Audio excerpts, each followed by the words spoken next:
friends, I am Keval Thakkar and I am officer presents you first of its kind initiative in Gujarat to satisfy the needs of English medium aspirants for GPSC class 1-2 with English medium classes for every subject. And today I am presenting you with the one of the most complicated but rather not complicated, it's one of the easiest subjects, economy. Hence I am using the word dilemma very carefully over here, because economy is not a complicated subject, friends. First of all, it is our mentality or the psychological mindset that makes it a difficult subject, right? Just for example, consider that who doesn't know that Russia-Ukraine war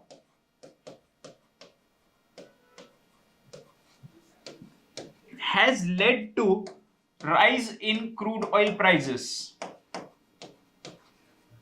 Okay,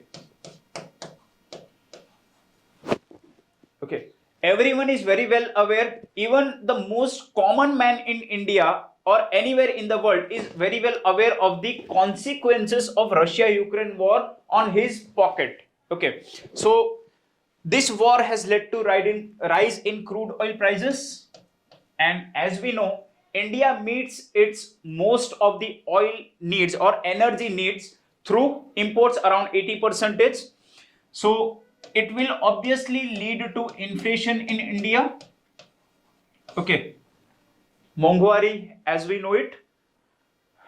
Everyone of us is very well aware that inflation, what is it, what are the indicators, how is it measured, etc., and what are the basics of inflation. But still, when it comes to exam and a particular adjective is added before the word inflation, that is the types of inflation I am talking over here, the adjective that would be added is imported inflation, right? Now keep it very simple, friends. Economy is a game of terminologies, right? I am repeating the words. Economy is a subject or a game of terminologies, and just you have to decipher the terminologies. The things would become very easy. Imported inflation. Suppose I am confused with the term imported inflation. Inflation, I am very well aware that what inflation means, how it works, and what are the basics of it. And I am confused with this. So keep it simple. Break the two words. First word is imported. Now imported is imports, obviously. Import. Now what is import?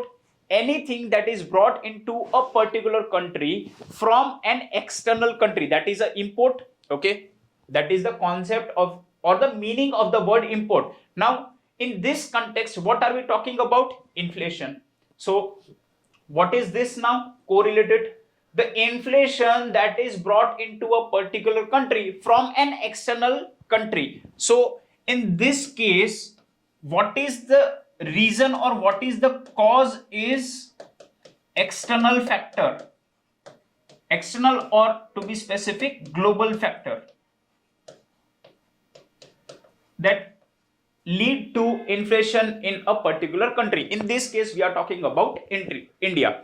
So this is one of the example I am just giving, that the concepts of economy are really simple to understand, very easy to understand, but the thing is we get confused with the terminologies of this subject.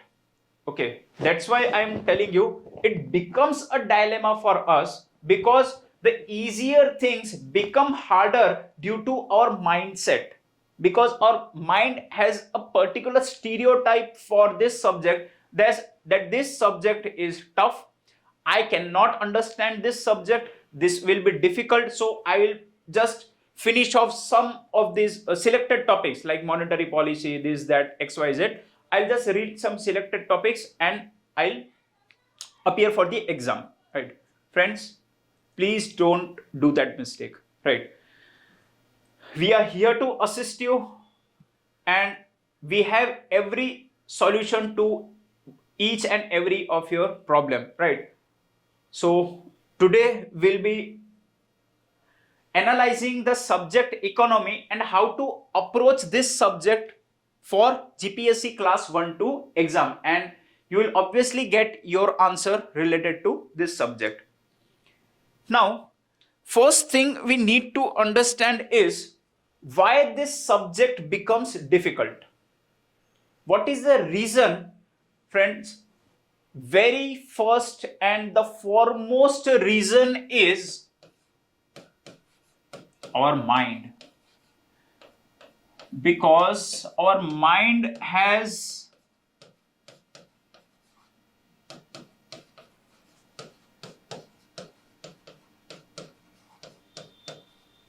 some prefixed stereotype that I won't be able to understand this subject, or this subject will be difficult for me.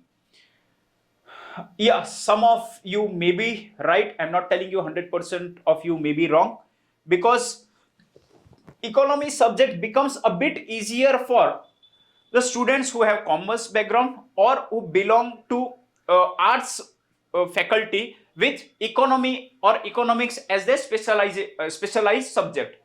Okay, but the thing is, economy is a thing that if affects every one of us, and every one of us know how it will work. In this sense, economy is a subject that is very easy to understand. Now, where the second cause lies with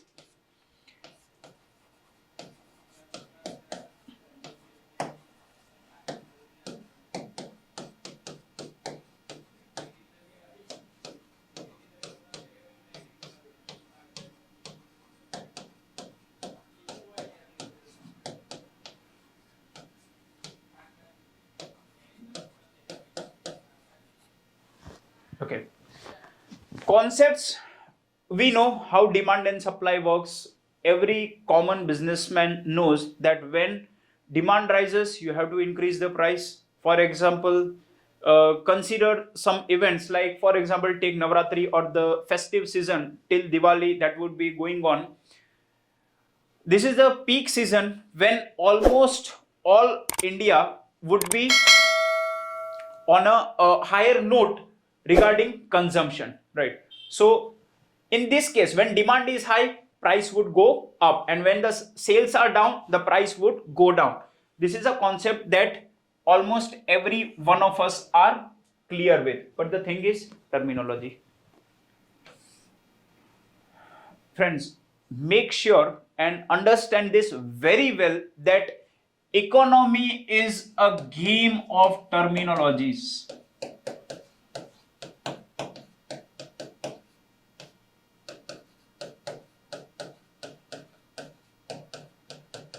Okay, it's nothing but a game of terminologies. Next problem comes with the cause and effect relationship that we need to understand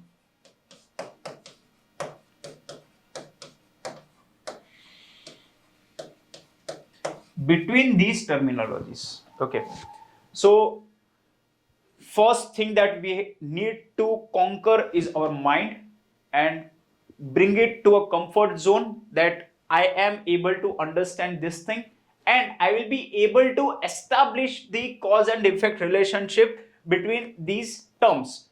For example, I'm writing two terms. One is poverty and second is standard of living.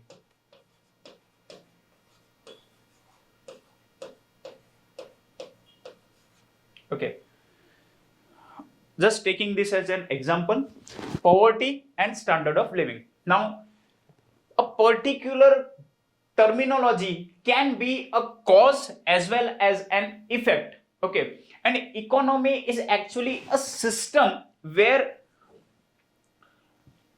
several cycles or small cycles work, and that leads to a larger system. For example, a particular cycle second cycle, third cycle, and you can say this is overall an economy. Just hypothetically, there would be several other cycles as well.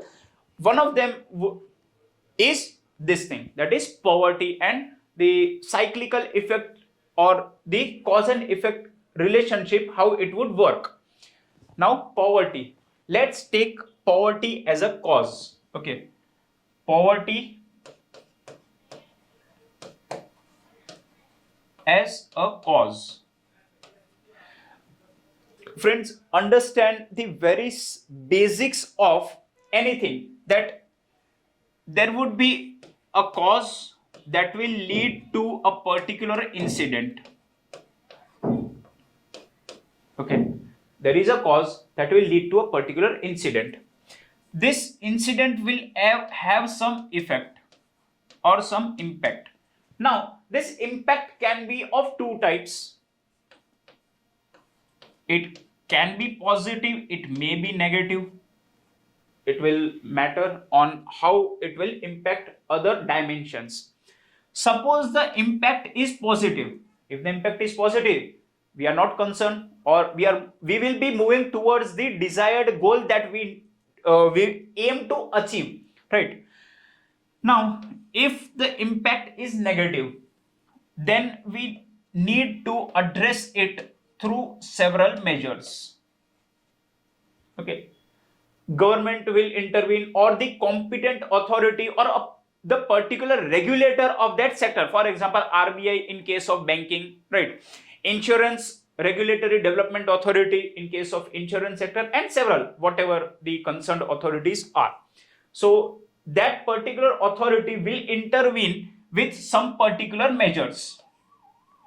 Okay, in the form of an act, a policy, yojana, anything. It can be a short-term notification, anything. It can be in the form of measure.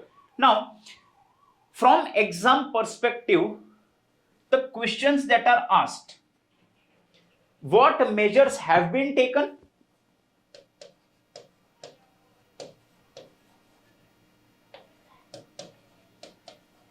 And what can be taken?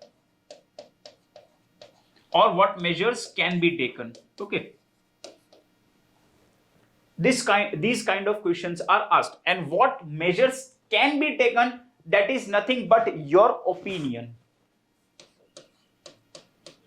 Opinion based questions are asked in exam. Yes, we know, we are very well aware. So after this thing, to implement those measures, there would be certain challenges against it.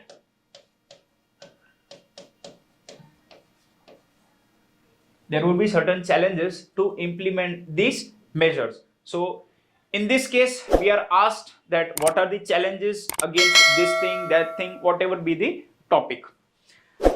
Now, again, to address these challenges, some measures will be taken, right? So this way, you see, the cycle moves on.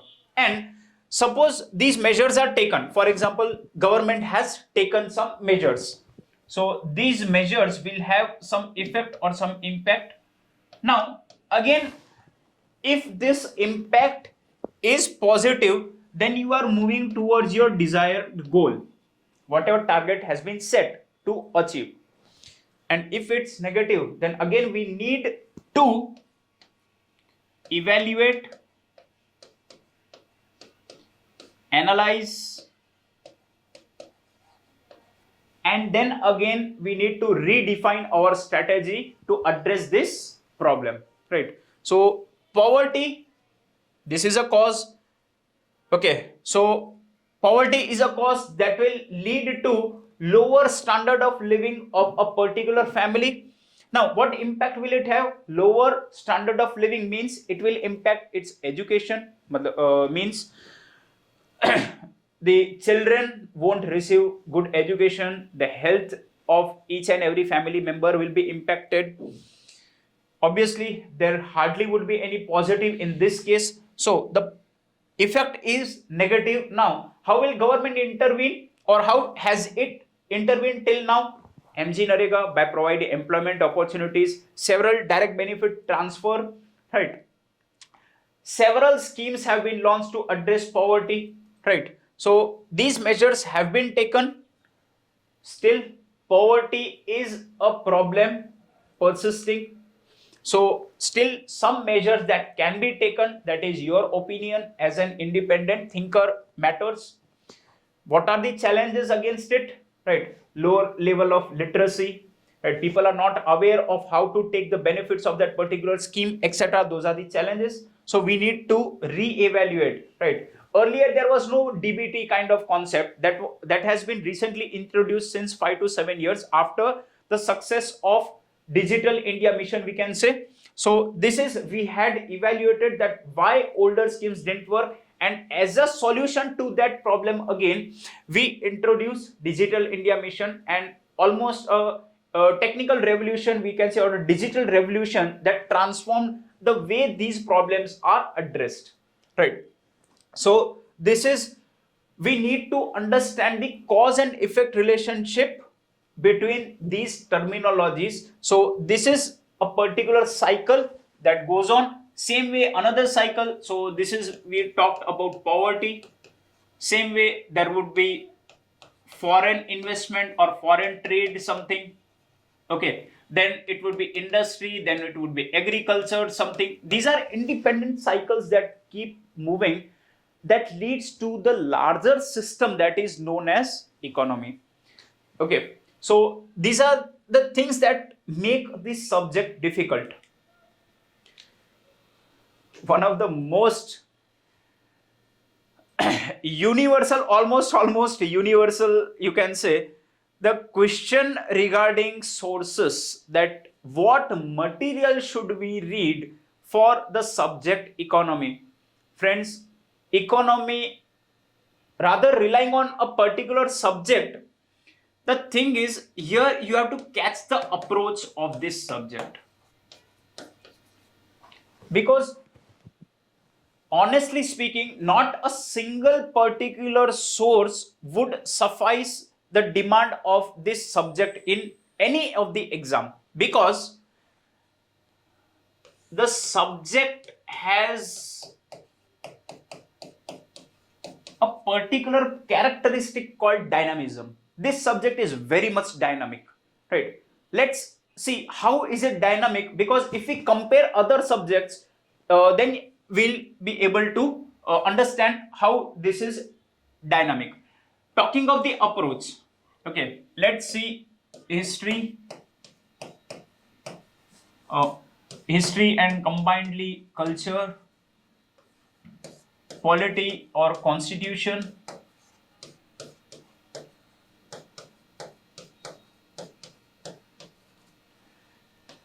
geography, okay, and the fourth one is economy. These are the four core subjects or the core pillars of GS, you can say. Although other subjects have their own weightage, but as far as overall percentage wise weightage is concerned in terms of questions asked, so the number gets inclined to more towards these four subjects. Hence I am analyzing just these four subjects, right? Let's see the approach of that a particular subject. Now consider history and culture. The approach is simple. Timeline approach we follow to study history, that is starting from Indus Valley civilization, coming to Mauryan era, so particular BC, moving on towards the point 0, and after that AD, and gradually ancient. After the ancient we go to medieval, medieval to modern, modern it's again divided into pre-independence, post-independence, because 1947 is the dividing line. So after independence, that is more or less the political economic history, you can say combined of it, and we come to 2022, right? So this is the basic approach of following the subject history. How do we study culture? We just correlate the particular rule or the particular kingdom, for example Mauryan kingdom, Gupta, Chola, etc., Vijayanagar, whatever, XYZ kingdom is simultaneously attached with the developments in cultural dimensions, that is architecture, so literature, etc. Right. So how do we study culture? We basically follow the historical timeline and we just correlate the things simultaneously. Right. Coming to polity or constitution and governance, actually that is included, but basically I'm sticking to the word constitution, not overall polity. Right. So constitution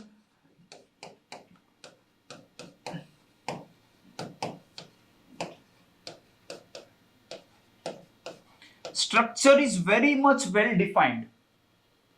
Structure is very well defined, that we have been given the structure of constitution, preamble, part 1, 2, 3, 4, articles under it, and the thing is we go through the articles and try to correlate the interconnections between those articles and how the practically the system has been established on this particular document, right? But core concept is the structure is already given to us.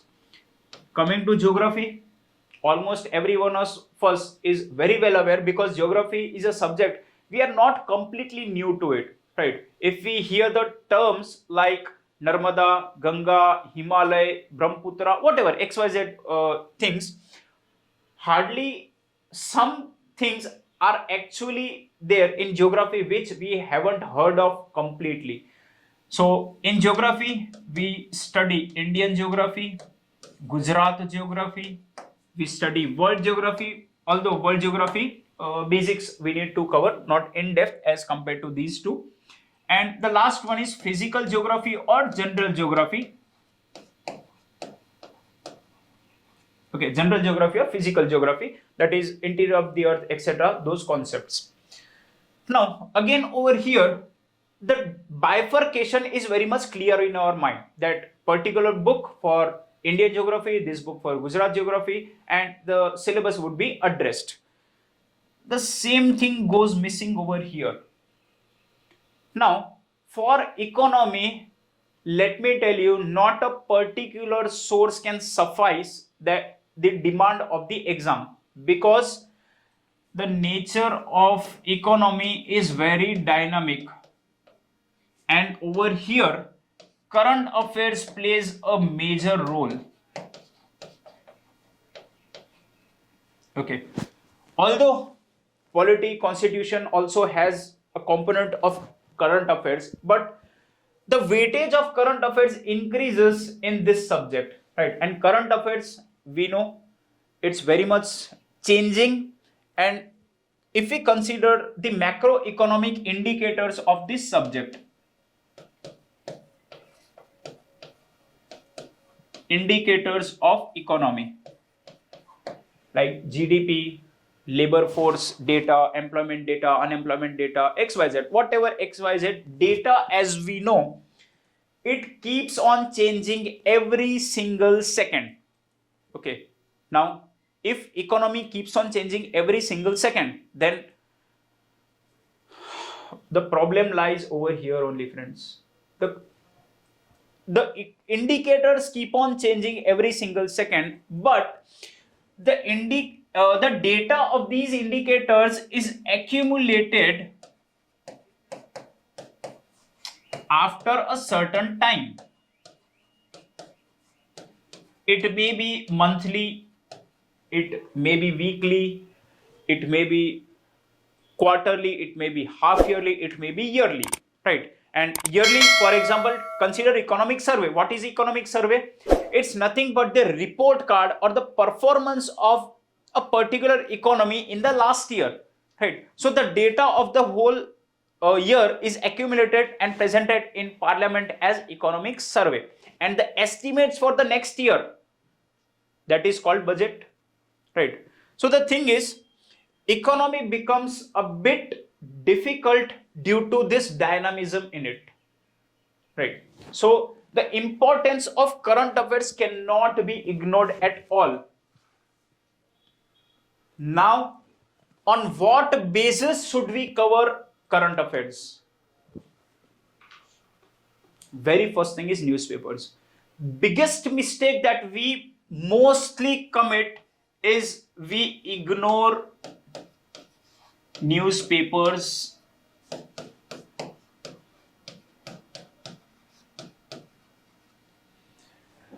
rather, to be very specific, if we read newspapers, we might not note it, or we might not follow it very religiously, or we can't understand the things that how this particular data can be used as a raw material in the exam if the question is asked, right? Newspapers, any of the good newspapers we can refer to, that's not a big issue. But the thing is, we cannot ignore newspapers, because as I said, the indicators keep on changing, and in newspapers we get these updates. For example, just taking as an example, that the GDP estimates or the growth rate estimate, particularly growth rate of GDP, growth rate estimate for financial year, whatever it may be, 21, 22, 23, any, for a particular financial year by XYZ organization or institute. It may be RBI, it may be World Bank, it may be IMF, it can be economic survey. Yes, when government presents the economic survey, in that also the last year data and next year data for growth rate estimates is presented. Now this becomes confusing, because on one hand we have budget and economic survey with this particular data. Periodically, after evaluating the performance of a particular economy, these institutes keep on changing the forecast of a particular economy. In this case we are talking about Indian economy. So from where do we get this data? And obviously questions are asked that according to XYZ institute, what is the economic forecast for this year about Indian growth rate or Indian economic growth rate? So these things at times are not covered in monthly magazines, friends. This is the thing, that why newspapers become important. Not this particular thing, there are many things that newspapers will give us. For example, if a particular policy is launched or an act is passed, okay, talking about particular policy, consider several policies by Gujarat government have been launched recently. I mean, during last 4 to 6 months, sports policy, semiconductor policy, ITS policy, etc. If you go through the newspaper carefully, they dedicate a particular page or almost half a page with the provisions of this policy, right? So you get the direct or the raw material you are getting from these newspapers. It can be in the form of advertorial, okay, it can be in the form of advertorial or just kind of notification, right, as a part of gazette notification, etc., anything. But this is important from newspaper viewpoint. Yeah, even editorials. Okay, coming to why newspapers are important again, if we consider the overall structure of the examination, so it is prelims, then it's mains, and then it's interview.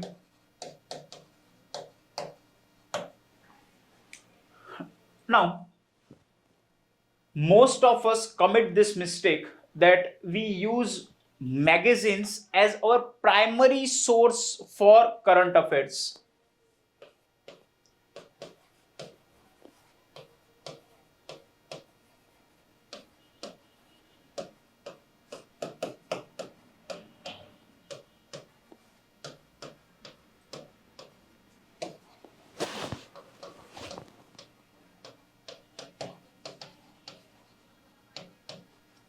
Magazines are not the primary sources, friends. Those are the supplementary sources that when you go through the newspapers, obviously newspapers are printed to fulfill the journalist objective, right? They are these are not prepared from civil service aspirants viewpoint. So obviously they would miss something, or they would serve us some extra things, but that missing points can be studied from these magazines, obviously, right? So the thing is, the particular objective of magazine cannot be same as the objective of these newspapers as far as exam is concerned.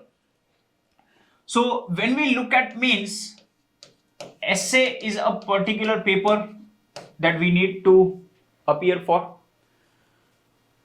Now consider magazine. Okay, we read magazines very carefully, no issue. Prelims won't be a difficult task up to a certain extent. But when it comes to essay and developing the critical thinking about a particular topic for economy, or it can be any other subject as well, if we go through any magazine, then hardly 1 or 1.5 page would be dedicated to most important topics. Friends, do you think we can write 800 to 1000 words just based on this 1 or 1.5 pages, and we just keep on correlating things haphazardly in essay, right? Yeah, we can be able to attend 200 words question, but when it comes to essay, newspapers play a very bigger role. And in this point of essay, economy or economic topics are very much important. So newspapers would serve as the base to prepare these all things, right? So obviously we cannot ignore newspapers. Friends, as I said, that the first thing is we need to make our mind understand that economy is not a tough subject, and what all mistakes we are committing to understand this subject that ultimately leads to lesser marks in the examination. So here are some questions that are already been asked, and on the basis of these questions we'll understand what the demand of the question or what the demand of examination is. Which of the following statements are correct regarding public expenditure? Revenue expenditure is of recurring type, which is incurred year after year. Higher revenue expenditure indicates poverty and backwardness of the economy. Higher capital expenditure indicates high private investment of a company. Capital expenditure results in the acquisition of tangible or intangible assets or payment of liabilities. Friends, now if we go through the syllabus, specific terminologies have been given: Indian public finance and public expenditure. So we need to study each and every word of the syllabus very, very carefully and need to understand what it wants to convey us, that as an officer or as a future officer, what we need to know. So regarding public expenditure, so when we divide public expenditure, it's basically into two parts. It's revenue and capital expenditure. Okay, revenue expenditure, very short concept, that revenue expenditure is of a recurring type, that is incurred frequently. For example, payment of salaries to government employees, for example, maintenance of roads or any infrastructure, etc. Pension, for example. Okay, so revenue expenditure is a expenditure of recurring type. Capital expenditure, that is, it leads to creation of assets or reduction in liabilities. This is a very basic concept. See, it's just exact question almost it's asked, and we just need to understand the topic. Revenue expenditure is of recurring type. Yes, year after year. So statement 1 is correct. Higher revenue expenditure indicates poverty and backwardness of economy. Friends, in case of these two expenditures, that is capital expenditure and revenue expenditure, let me tell you, revenue expenditure, it is expected that any particular country must at least have that much financial resources that it can incur the regular expenditure. For example, capital expenditure, we want to build a dam or we want to build industrial corridors, right? It might be possible that a particular country might not have that much financial resources to build that industrial corridor, because it is a long term project, requires long gestation period, as well as requires a lot of money, so it can ask for any external aid, right? But it is expected that any particular country must have that much financial resources to pay for its routine business, routine government business. So obviously higher revenue expenditure is a bad thing, indicating poverty and backwardness of the country. Higher capital expenditure indicates high private investment of company, right? We are talking about public expenditure. The answer lies here itself. Public expenditure, and this institute is a private organization or a private entity. Even if we don't know that what this relates to or what this is, we can at least think of it calmly in exam that this is a private entity and we are talking about public expenditure. So sentence number 3 cannot be the answer.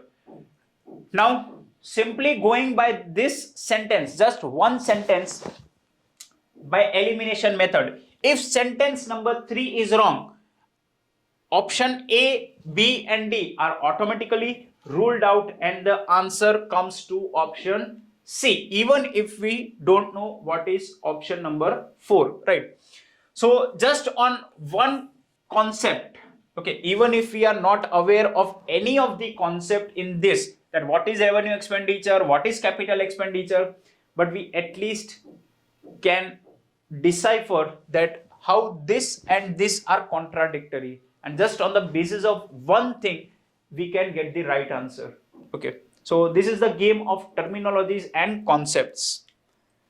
Coming to next question, which of the following statements is or are correct regarding computing methods of national income? Friends, mind well, national income.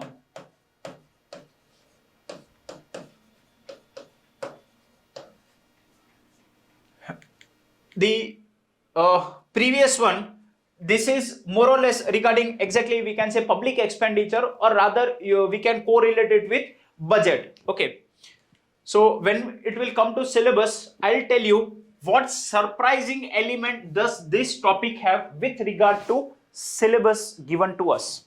Okay, so methodology or methods of calculating national income, there are basically three methods: product method, expenditure method and income method. Product method is called output method or value added method. Yeah, that is perfectly fine. But the same doesn't go true for 2, 3 and 4. Expenditure method is the most used method due to easy availability of data. In this case, the intention is not concept, but I want to convey that point of national income or the topic of national income has nowhere been mentioned in the syllabus of economy. Still the question has been asked, right? So my point over here is, there are some points, like one of them is national income, another one as we talked earlier, that is inflation. The indicators, or how do we measure inflation, that is CPI, WPI, etc. These things are not mentioned in the syllabus, yet they are important from exam perspective. So this makes previous year's question analysis very much important, right? There are some points. On the other hand, if we consider, there are some points that have been mentioned in syllabus, but still they are not asked in the exam, right? So as we will understand the syllabus, I'll tell you that there are some points that are mentioned yet not asked in the exam, and there are some points that are not mentioned but still being asked in the exam.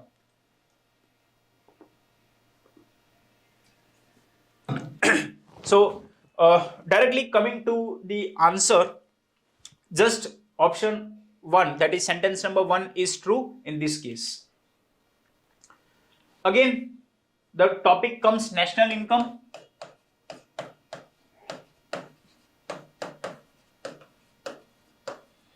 In an open economy, the national income of the economy is, right, so this formula is in expenditure method actually, right?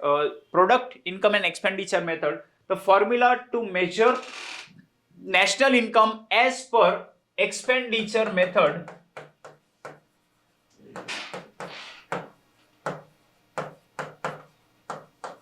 is y is equal to c plus I plus g plus in bracket x minus m. And what this individual alphabet stands for, it's given over here. C plus CIGXM stands for consumption, investment, government expenditure, exports and imports respectively. So this is the formula that is straightforward, given in the any of the sources. If we consider, more or less this formula will get in it, and this is just a direct question, you can say, no concept in it. Now, which of the following pairs are correctly matched regarding multi-dimensional poverty index? Now, this is the one of the indicators of growth and development. Okay, so how do we measure growth and development? There are several indicators like Human Development Index, Global Gender Gap Index, Global Gender Gap Report, World Inequality Index, Innovative Index, etc. And one of them is this, and several have been mentioned in the syllabus clearly as well. But again, the thing is, this point has nowhere been mentioned. Several indicators have been mentioned, right? Like Global Gender Gap Index, HDI, but multi-dimensional poverty index is not specifically written. On the other hand, human poverty index has been written.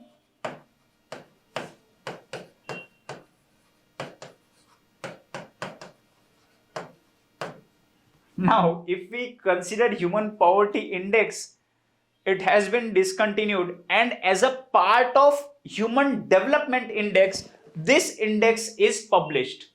Okay, multi-dimensional poverty index is published as part of human development index by UNDP. So what type of questions? Very basic. What are the dimensions of this index?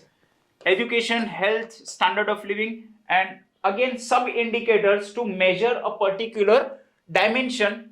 And yeah, we can also, and we need to rather read more about it. What is India's rank, what is India's score, etc. And for this, answer is 1 and 3, right? Because here maternal mortality rate, infant mortality rate, and life expectancy all are not the indicators in health. Okay, so we need to catch the approach, friends. Make sure, rather than running after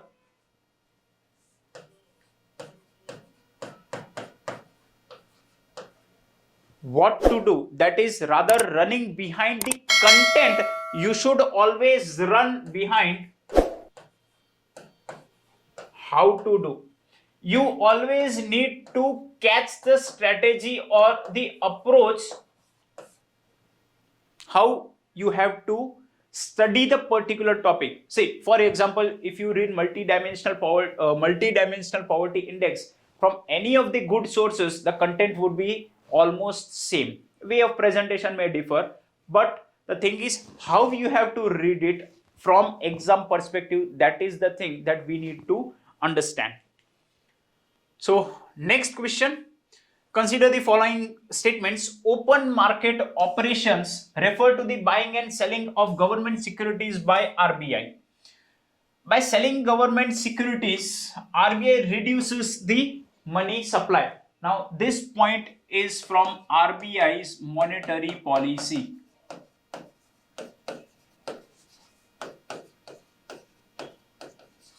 Okay. So, as part or as the component of monetary policy, open market operation is one of the method through which liquidity is managed in the economy.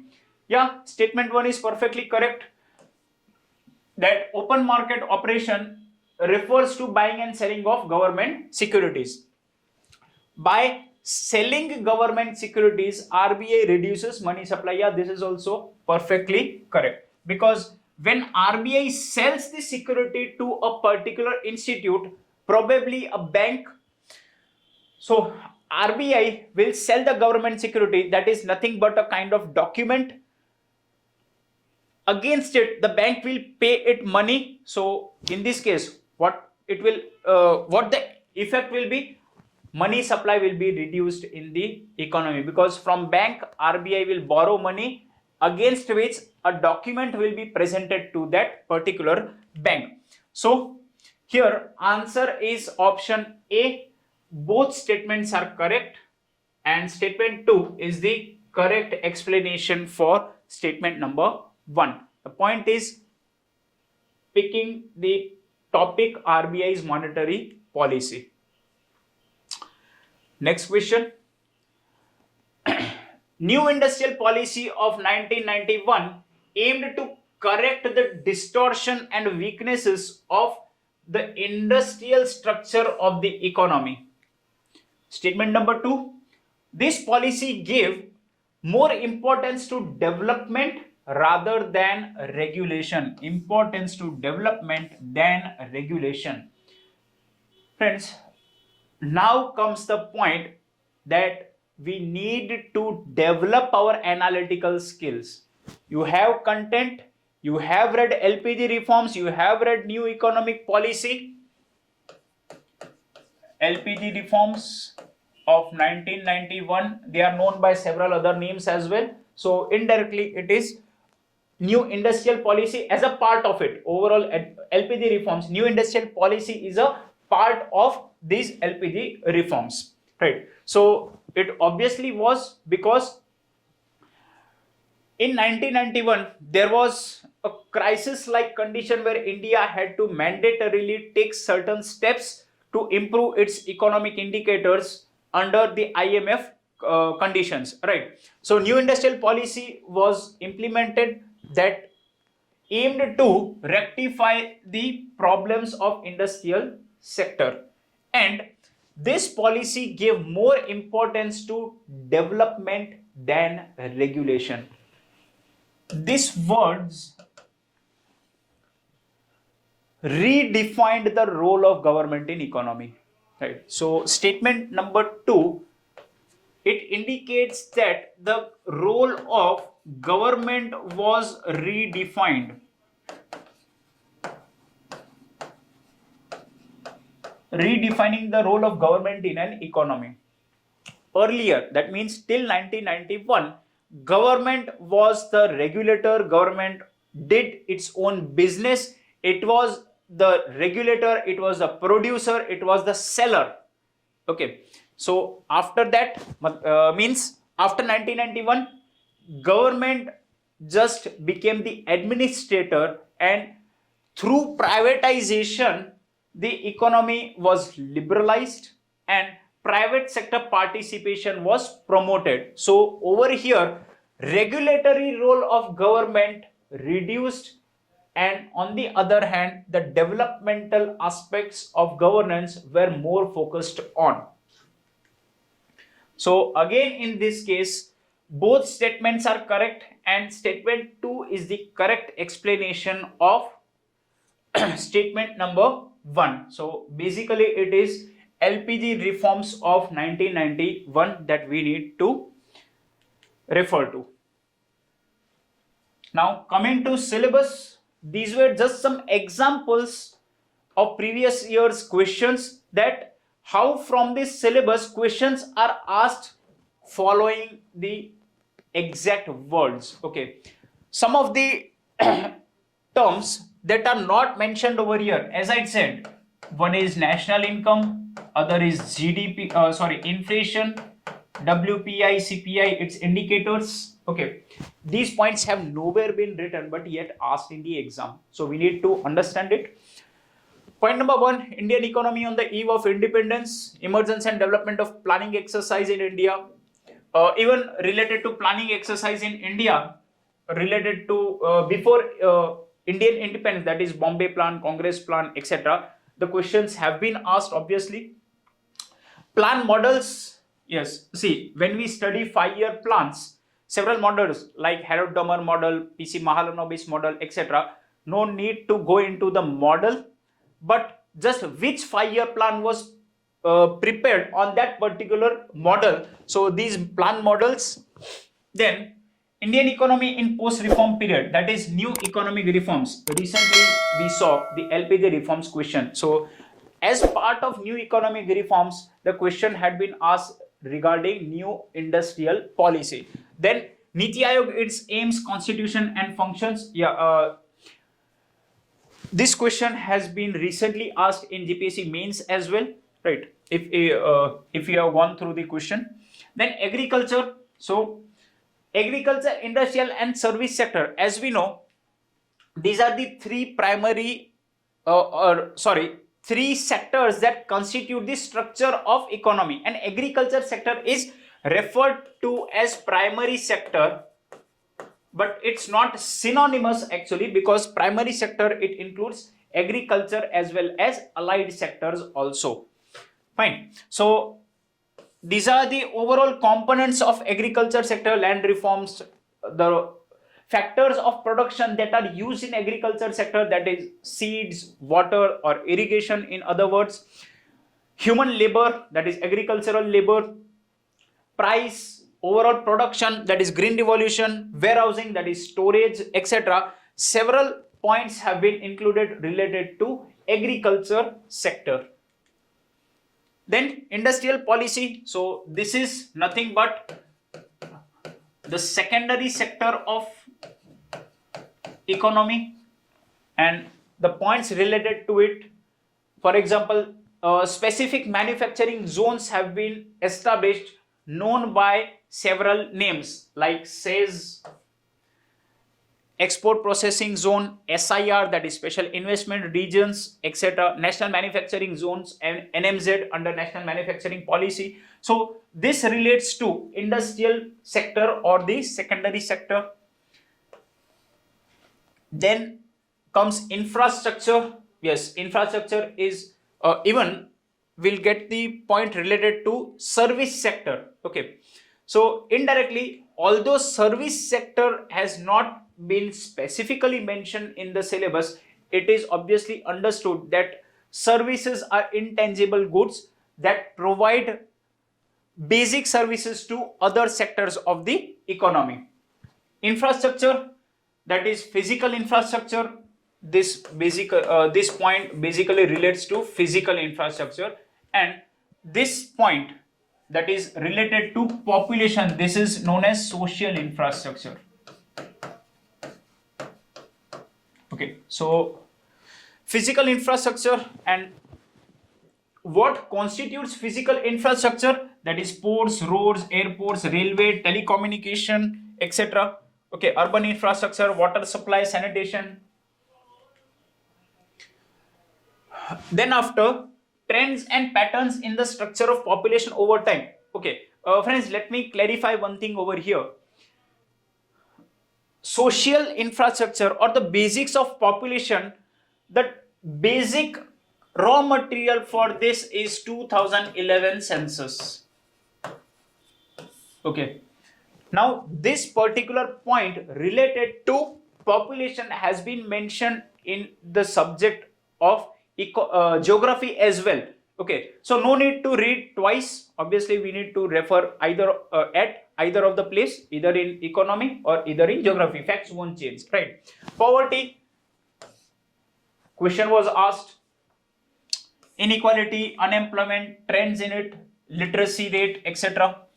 Okay, say human poverty index, physical quality of life index, human development index, happiness index, gender development index, etc. So several indicators have been mentioned, but it's not that questions won't be asked beyond these indicators. The point is this.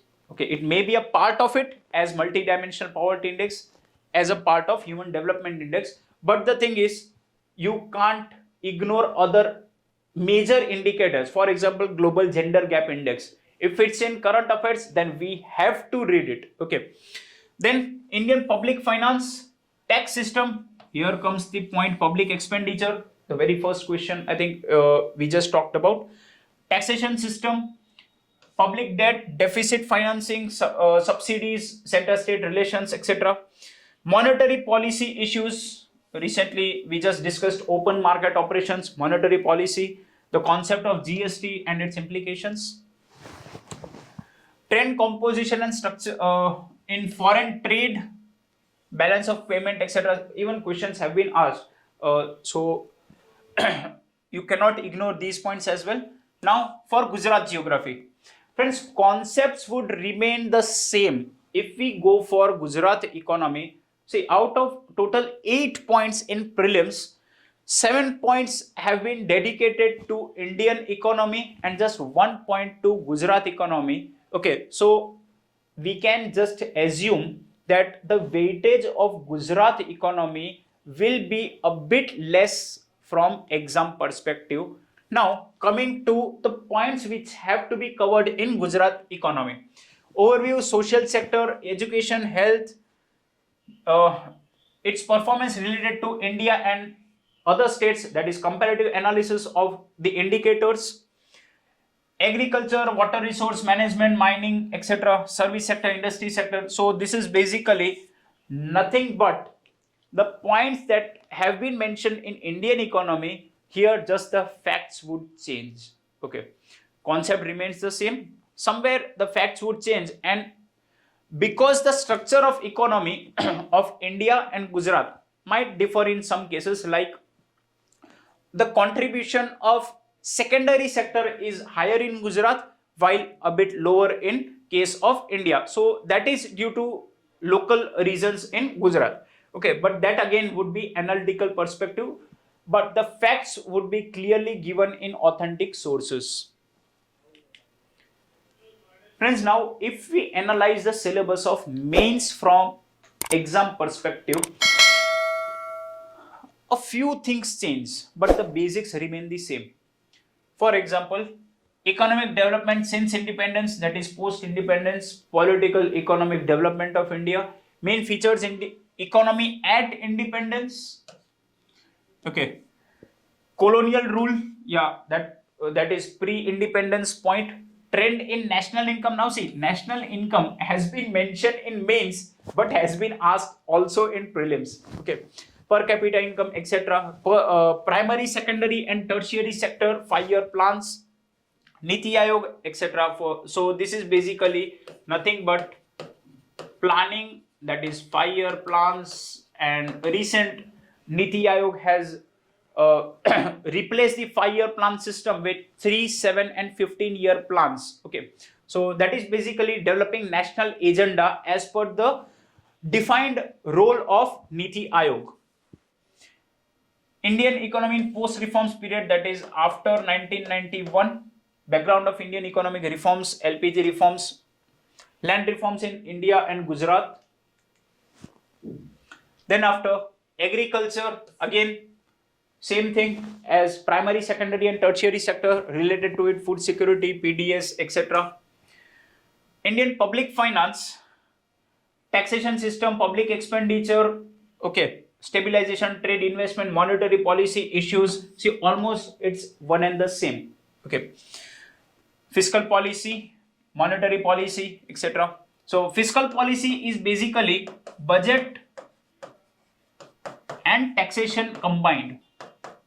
Although taxation has been mentioned, tax system has been mentioned, but on same particular day, whenever the budget is presented, taxation rules are also changed in direct as well as indirect. Although indirect taxation, for example, if we consider GST, GST rates are frequently changed as per the as per the decisions taken in GST Council meetings. Okay, but more or less on the day budget is presented, taxation rules are also changed. Hence, combinedly it's called fiscal policy of government and monetary policy by RBI. Okay. Policies and performance, obviously policy includes yojanas as well for particular sector. It may be for social infrastructure, health, education, agriculture, industry, small scale industries, etc., MSME, anything it can be. Population and human development, again the social, geographical, societal aspect you can say, or society. Demographic features, density, population growth rate, right? So this whole point is dedicated to population and human development. At last, it's just mentioned environment and sustainable development, but that is also mentioned in geography syllabus, environment, sustainable development and developmental issues. So again, no need to duplicate your work. You can refer either side. Okay, rural development, challenges, policies, again poverty, employment, trends in it, unemployment. Skill India, Make in India, recently asked questions in mains. Say they have been specifically mentioned in the syllabus. Skill India, Make in India. Startups, also startups question was asked recently. Okay, policy scheme. Okay. Then after external sector, that is foreign trade, concepts related to it, and also indicators have been mentioned again over here. India in global indices, GII, HTI, Global Competitiveness Index, Creativity Index, Gender Gap Report, Gujarat economy,